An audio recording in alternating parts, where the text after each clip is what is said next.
Are we at the point where I can, just skip the opening spiel? Are we at that point? Can I just say, hey, subscribe? Otherwise, you suck? Yeah, I shouldn't say that. Hit the thumbs up button, I guess. Herp to derp, here's part 10. If you haven't watched the other 9 parts, what are you doing? If you want more fanfiction, check out my channel. Anyway, here's part 10 of My Annoying Neighbor. Okay. Keep your calm. You've got this, Adrien. Yeah, he didn't got this. He was downright terrified, but the text was out there now, waiting for her to see it. He'd invited Marinette out again, and by invited out he meant invited in, and invited over. But would she come? He stared at the screen, chewing his lower lip. Your place would be nice too if that'd be more comfortable, he typed. He didn't wait to check with Nathaniel before sending it out. It'd been more than an hour since he sent the last text, and although shooting another would seem desperate, he was. So why fake a calm and collected demeanor when he was, at heart, a nervous wreck for the girl next door? Everyone knew it, except maybe her. Yeah, see you at 8? He jumped at the response. Right away? She responded right away! He couldn't help but smile. 8 sounds great. See you then, he typed. Oh, but I'm going out to eat first, so don't plan on dinner. Sounds good. Date confirmed. He was nervous about it, not just because Marinette proved herself to be the most anxiety-prone subject with him, but because he was out of his comfort zone on this one. He took what Nino said to heart, and although he wasn't sure what love language this activity was, he hoped she loved it. But did he have enough? It was only the 2 of them, so they shouldn't need much. But then again, she does seem like a crafty person. How flamboyant was too flamboyant? Would his collection be a turnoff? And now he was in his mind. Great. He spent the rest of the day looking up designs on Pinterest and fretting over his hair part. They'd be inside, so he couldn't hide it with a hat. But that wasn't the point. He was standing in front of her door, arms cut into by plastic bags, and feeling like he might pee his pants. The last time he stood here, he'd kissed Marinette, but nothing happened since then. Nothing. At all. He couldn't even knock because of how much he'd brought. Need a hand? He turned to see Marinette, key out, beside him. That'd be great. Thanks. I mean, the snacks are still at my place, but I figured I could worry about that after I secured away the runway feathers. What's all this? She said. Uh, should he tell her? Your love language? Clearly that wasn't what she expected him to say, emphasized by her overarching eyebrow. Should I ask? With my track record? Probably not. He stepped inside, nodding a thank you at her for opening the door. She laughed and followed him in, gesturing to the coffee table. Adrien set down the supplies and rubbed his wrists, red and imprinted as he stood awkwardly in the living room. You can sit down, you know, Marinette said, setting her purse on the counter. What is all this anyway? Well, I thought about what you might like, and, well, I came up with this DIY project. A DIY project? She knelt next to the coffee table, pulling out a black sun hat. Hats. Decorating hats. He grew less and less confident by saying it aloud. This was foolish. He shouldn't have decided on it. But she didn't respond with a sly retort or blatant disregard. Instead, she wrestled open the bags as though she were on a mission for something. "Here it is!" she exclaimed, holding up his blue, mini-hot glue gun. "Are you that excited?" "Where are the glue sticks?" she asked, tearing open another bag. "Left. Go left. No, right. I'm sorry, it's the right one." "So I can use any of these hats?" she said, tearing her eyes away briefly enough to look at him. Yeah. Is there a theme?" "No." "So I can, go crazy?" "Don't hurt yourself." He grabbed a black baseball cap and sat down beside her. "How many can I make?" She was all but leaning into him. Uh, as many as there are?" Her excitement froze and she started to back away. "Oh, what? What's wrong? Was it something he said?" "I'm being a little, well, too much me right now, aren't I?" She brushed her hair behind her ear as she looked away. "What? No!" Adrien said, leaning forward. "I'm happy. I wasn't sure if this was going to be a good idea or not. I just kind of went for it." "Yeah, but I..." He grabbed a pair of googly eyes and stripped off the backing, sticking it to the sun hat in front of her. "There. See? I just kind of went for it."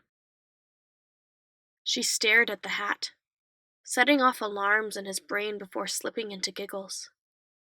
"Hey now, don't just impose on someone's creative work." "What am I gonna do? Take something you've worked on and repost it on Instagram or Wattpad?" She shot him a smug glare and grabbed the bag, peeling off the backs of 3 different-sized eyes before sticking them on his baseball cap. "There, now we're even," she said, pressing the 3rd on the bill. "Wow, way to plagiarize my idea." She bopped his nose and smiled. "Let's call it a parody, shall we?" "So, any ideas for what you'll make?" Marinette sighed and began to lay out what he brought. "Well, a fox headband for Alia, that's for sure. She's going to some furry convention next week. A turtle cap for Nino, inside joke, and a sun hat for me." She plugged in the glue gun and clapped her hands together. "What, nothing for me?" he joked, sliding his legs under the coffee table. He'd have thought they'd do this in her room, but here works. "Make your own, Tomcat," she said, not missing a beat. He let out a chuckle and threw the cap on the table, debating what to do next. He grabbed a piece of felt and started cutting away, grabbing green feathers for emphasis. He tried to start up a conversation as well, but a glance over at Marinette left him speechless. She was immersed in her work, tongue sticking out between her teeth, and curled into an unusual position as she dropped beads of glue on feathers. It reminded him of Nathaniel playing Mario Kart, actually. But she was 10, no, 100 times cuter. Before he realized it, he was shaken awake. Oh, wow. Talk about a sleep hangover. He rubbed his eyes, opening them to Marinette centimeters away. That woke him up with a bolt, disintegrating any kind of headache an ill-timed nap could give. "Hey, sorry about that. I get kind of boring when I get crafty. You should have just gone home, or, I don't know, let me know that I was hogging the materials." "Yes, well, part of passing kindergarten means being able to share, so I don't think that was an issue." She laughed at his retort. Seriously, though, you must think I'm so boring. Charming, actually. Huh? Maybe it was the light, but her face flushed pink. He straightened himself, drawing a knee to his chin. Watching you was fun. Watching me? Okay, not in some creepy way, but like the way you invested yourself into what you were doing? I'm bewitched. You're really cute. She looked away, and for once he knew he said the right thing. Why, my lady, he continued, leaning toward her. You've bewitched me since the first time we met. He didn't know what reaction he expected from her, but she drew her hand, fidgeting before placing it atop his. So, uh, thanks for tonight, she said, eyelashes fluttering up toward him. Yeah, uh, anytime. You mean it? Yeah, totally. Anytime. It took all his effort to not swallow nervously. Oh? That sounds like something a boyfriend would say. She looked away and retreated her hand to her lap, picking at stray glue. She may as well have said she was the president of the United Nations, because he stopped processing information. Do you... He trailed off. Careful, Adrien. Careful. Do I what? Do you not want that? A boyfriend? Yeah. What about me wanting a boyfriend? Would you like a boyfriend? In general? She wasn't looking at him. On the contrary, she was looking everywhere but at him. Would you like me to be your boyfriend? A clatter came from across the room. Alia was standing in the hallway, pulled back by Nino, licking a spoon while holding a tub of ice cream. Ice cream he bought for her. Is that really how you ask a girl out? She asked, scowling. Alia! Marinette exclaimed. No! She grabbed a pillow and chucked it, only to hit Nino when she ducked. Ah! He exclaimed, straightening his glasses. Come on, let's leave these losers, Alia said, grabbing him by the collar and turning back to her room. A pin could drop and the apartment would be able to hear it, despite Adrien's nervous fidgeting. Sorry about her, Marinette said, pink as could be. Well, next time I'll bribe her out of the apartment, he said. Next time? Yeah, next time. Unless you're opposed. You... She pointed at him, then herself. Still want to go out with me? Even after so many awkward experiences? That last part was unnecessary, but he shrugged it off. Yeah, I'd like to go out with you. Oh. Her shoulders drooped down as a sigh of relief escaped her.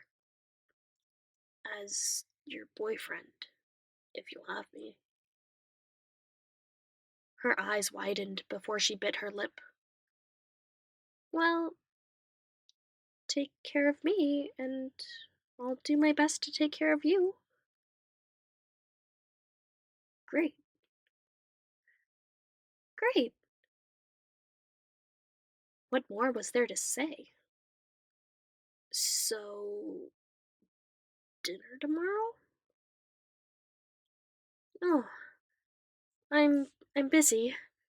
Wednesday? Can't. Thursday? Uh, wow. For two people who want to spend time together, we really aren't compatible, he joked, feeling a stab when her face dropped. What if I told you that you got the job? What? She narrowed her eyes. Your interview. I had nothing to do with the hiring process. My dad loves your work enough that even if I tried to veto it, we'd still offer you the job. So, you asked me out knowing you'd be my boss? He bit his lip. No, Marinette. I asked you out knowing you'd be my boss. Really? Her voice came out a whisper. Yeah. Is that a bad thing? She touched his cheek. No. No, it's not. He tilted his chin up. I'd say management is making you bold, my lady. She pulled away and stood up. I'll see you at work then, Adrien. Oh, come on. Seriously? Why was he like this? Why were they like this? Okay. He sighed and stood up, grabbing his project and a bag of supplies. See you at work. He paused in the doorway, gazing at her leaning on the frame. What? She asked, crossing her arms. He leaned forward and pressed a kiss to her forehead. To think, he began. I once viewed this apartment as the most annoying place in the world. Her jaw dropped. Excuse you? Well then, don't mind if I do. He leaned forward, angling his lips onto hers. Good night, Marinette. Adrien straightened and turned to leave, smiling, only to find his fingers caught by hers. Wait, wait. Yes? Her lips met his, but it was hard to tell by the way his parted into a smile. Thank you, he murmured, touching her hair. And good night, neighbor. Good night. The door closed in his face and he sighed, smiling as he bit his lower lip. He did it. He got the girl. Well, he got the girl to consider him, but that was half the battle, really. He collapsed onto his bed and squealed into his pillow, far more excited than anticipated. It was bubbling out. You know, I can hear you through this wall. A text from Marinette caught him off guard. Yeah, that's right. These walls were pretty thin. He reached up and knocked 3 times, a message he wouldn't dare say for the next few months aloud. Yeah. He was glad they were neighbors. Adrien was happy to be dating the girl next door. It always kind of feels awkward, like, finishing a series, and I'm not talking, like, 2 or 3 parts, but, like, something that's more, like, substantial, like 7 or 8 parts. It's like, how do you end it? I don't even mean in terms of, like, dialogue and story. It's like the outro. Do I just leave it be? Let it fade into nothingness? Or do I go like, oh, thanks for watching! Herp to derp, I love you guys! Couldn't have been possible without you! Because that's true. Thank you. And I couldn't have done it without viewers. I mean, I could have, it would have been boring. You know? I like seeing reactions. Anyway, you can find more videos like this on my channel. Anyway, I'll catch you guys in the next series. Adios!